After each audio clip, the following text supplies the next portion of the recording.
Hello viewers, in my last video discussed regarding the introduction to robotics, that is how a robotic arm is made. So in today's video I'll be discussing regarding the robotic locomotion in artificial intelligence, like how the robots are actually moved or what kind of mechanisms are there in actually making these robots move from one place to another. So stay tuned to this video to understand what is robotic locomotion. This is Ranjiraj and you're streaming on the Study Beast. So let's get.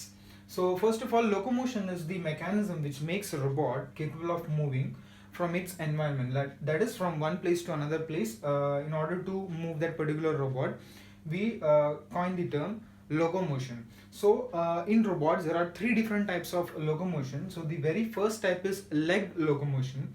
So leg locomotion demonstrates all the jump actions, the trot, hop, climb up or climb down. Like in human beings, we do the jumping activity, we run, we trot, we hop, we climb up the steps, we get down the steps. So all those activities are categorized into leg locomotion, and this comes with one legged or two or four or even maybe six leg locomotion.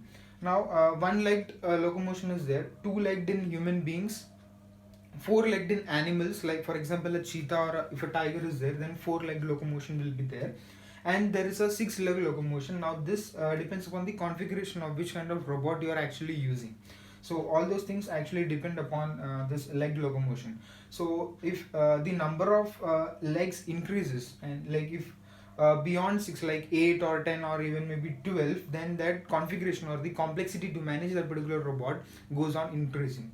So then it becomes a quite unstable condition to achieve the robot to land in a stable environment. So that is very difficult to achieve in this.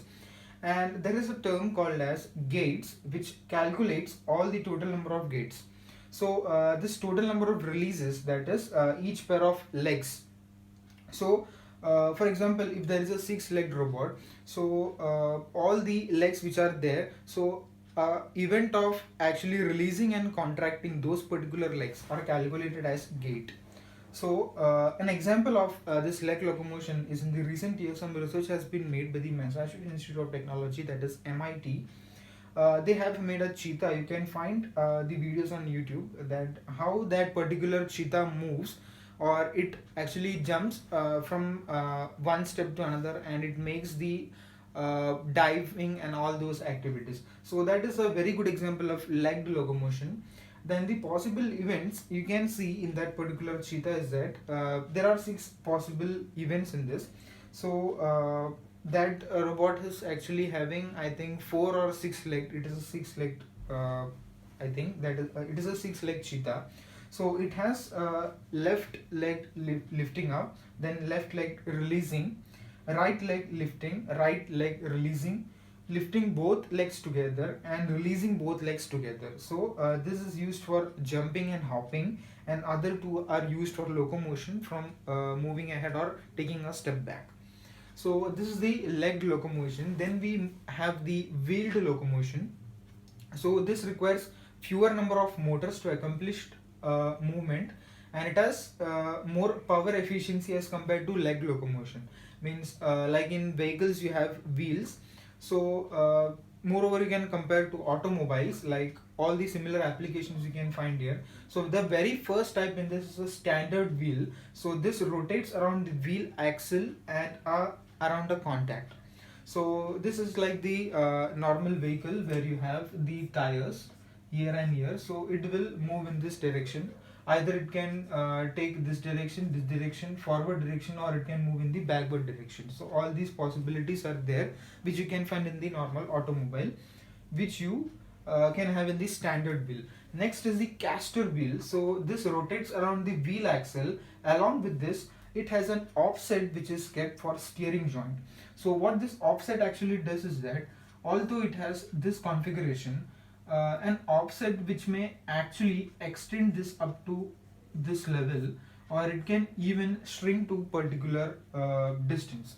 So now this is mainly used in areas where it is a narrow or a steep slope, where the robot, like, it has to expand based upon its configuration. Now suppose there is a broad road, and its robot's locomotion or its wheel is in this position. Now after moving ahead after a few kilometers, if it finds the road as narrow, then with the help of this offset it can actually calculate the distance, and it can adjust that particular offset and then move in that particular direction. So that is where the caster wheel is used. Next you have the Swedish 45 degrees and 90 degrees wheel. So these are the omnidirectional wheel, rotates around the contact point and around the wheel axle as well, and around the rollers. So it is like it is revolving and rotating, like it is rotating in this direction, it can rotate backwards, it can rotate in this direction and at the backward direction. So it can actually go back, like if for example if this is a robot and here is one object which is like a piston is there, and if it is shooting, then to like escape from this it can actually deviate back, and it can actually like it can move up till 270 degrees, you can say. In fact it can go ahead as well as it can go at the back side. So that is where the Swedish 45 degree and 90 degree wheels are used. And then you have the ball or the spherical wheel. So this is also omnidirectional wheel, but technical difficulties are there to implement this, but still it is not yet in picture, but in theoretical practice it is mentioned. So what this has is robot is there, but the base is actually a sphere or a ball.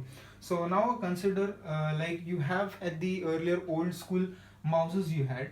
So in that mouses you had a spherical ball, so it was very difficult to manage those balls to move around that particular mouse. So that same concept is applied in here. Now you have to make that entire particular robot move around this spherical point, so that becomes technically quite difficult to implement this robot.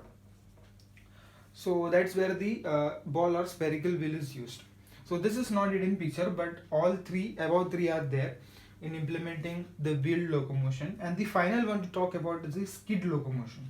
So these are used wherein the vehicles which is used in tracks as battle tanks, wherein the military purposes where use a tank is there. So in that you can deploy a robot which has this skid locomotion facility, and it offers great stability because of large contact area of the track and ground. Now since the area there is like uneven, consist of like potholes and many mountains and cliffs are there, so you can adjust that particular robots this wheel in this like direction, so it can adapt to any of this uneven surfaces, and it can move fine smoothly. So these are the all three techniques used in robotic locomotion. So hope you enjoyed this video, found this video helpful. Please hit the like button, and if you haven't subscribed to my channel, please subscribe. Thanks for watching this video.